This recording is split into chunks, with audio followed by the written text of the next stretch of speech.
হেই হেই আসসালামু আলাইকুম, সবাই কেমন আছেন? আশা করি ভালো আছেন। আমি মাসুম। তো চলে আসলাম আমাদের বাগেরহাট শরণখোলা বলেশ্বর নদীর পাশে ইকো পার্ক।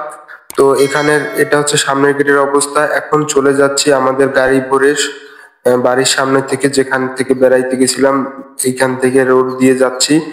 তো যেতে যেতে একটু ভিডিও নিলাম, দেখতে থাকেন আমাদের এখানকার পরিবেশটা, রাস্তার আশেপাশের পরিবেশটা, গ্রামের দৃশ্যটা খুবই সুন্দর। আমাদের গাড়ি, এক গাড়িতে সবাই আমরা প্রায় 10-12 জন ঘুরতে গেছি।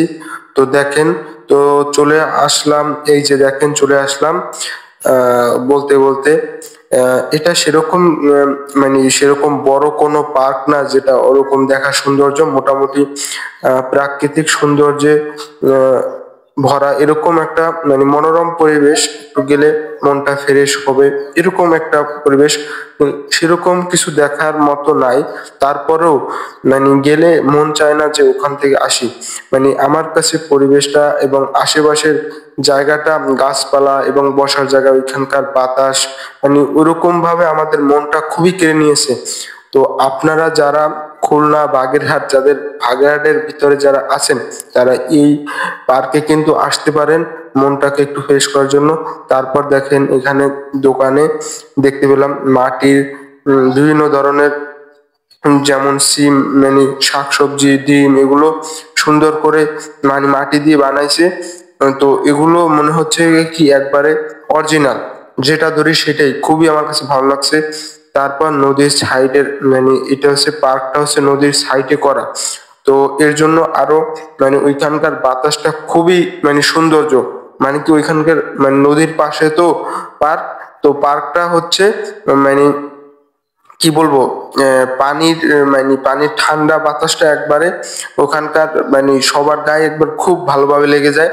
তো এর জন্য আমি আর বেশি দেরি করিনি, আমিও সেই ঠান্ডা আবহাওয়া, বাতাসটা প্রচন্ড গরম ছিল ওখানকার, বাতাস খাওয়ার জন্য একবার নিচে নেমে গেছি এবং চারপাশটা এবং ঘুরে দেখতেছি। এবং যে ঠান্ডা আবহাওয়া বাতাসটা, গ্রামের যে এইখানটার এসির মতো বাতাস, সেইখান থেকে খুব সহজভাবে নেওয়ার জন্য আমি নিচে নেমে গেছি। তো কেমন লাগছে একটু কমেন্ট করে জানাবেন।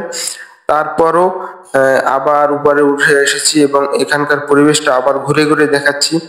মানে এই পার্কটা হচ্ছে গাছপালা দ্বারা সৌন্দর্য বিনিময় করে রেখেছে। এইভাবে এটাই হচ্ছে এইরকমই পার্ক, খোলামেলা। শহরে যেমন যেভাবে পার্ক থাকে ওভাবে না। তো এই নিয়েই আজকের এই ব্লগটি। তো আমার ভিডিওটি আপনারা কেমন লাগছে একটু কিন্তু কমেন্ট করে জানাবেন, ঠিক আছে? আর এই যে আমার আশেপাশে, তারপর আমি এক জায়গায় উঠবো ঘুরতে, সবাই আমরা একসাথে আছি, খুবই মজা ছিল সেই ভিডিওটা এবং খুবই আনন্দ করছিলাম। এটা হচ্ছে ঈদের তৃতীয় দিন আমরা ঘুরতে গেছি, ঠিক আছে? তো ভিডিওটা আজকে আপলোড হচ্ছে, তো এর জন্য খুবই দুঃখিত, এডিট করার জন্য একটু লেট হয়েছিল। তো দেখেন, আর ওইখানের পরিবেশটা এমন ছিল, অনেক লোকজন ছিল, ওইভাবে এই জন্য ভয়েস দেওয়া হয় নাই, শুধু ভিডিও করে আনছি, বাসায় এনে ভয়েস দিতেছি, ঠিক আছে? তো দেখে একটু কিন্তু কমেন্ট করে জানাবেন যে ভিডিওটা কেমন হয়েছে আর ওইখানকার পরিবেশটা আপনাদের কাছে কেমন লাগছে। তারপর উঠে গেলাম নৌকায়।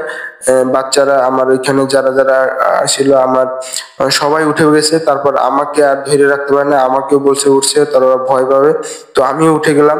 তো সেইভাবেই ঘুরতেছিল, মাথাটা পুরো ঘুরতে ঘুরতে মনে হচ্ছিল ওখান থেকে পড়ে যাব। তারপরও নিজেকে কন্ট্রোল করে, ওদের সামনে লজ্জা পাওয়া যাবে না, তাই শক্তভাবে বসে আছি। ঘুরতে আসি, কখন যে থামবে কোনো সীমা, কুল কিনার বা কোনো সীমানা নাই, ঠিক আছে? দেখেন অবশ্যই কিন্তু একবার থামছিল, একজন ভয়ে নেমে গেছে যে আর থাকবে না, ও ভয় পাচ্ছিল। তারপর আমরা বলছিলাম না, আবারও মানে ঘুরান, আমরা থাকবো। তো এইভাবে আবার নেমেছিল আরেকজন, পরে আমরা আবার ঘুরতেছিলাম, আর একবার ঘুরতে ঘুরতে ঘুরতে ঘুরতে দেখেন কতটা জোরে ঘুরতেছে।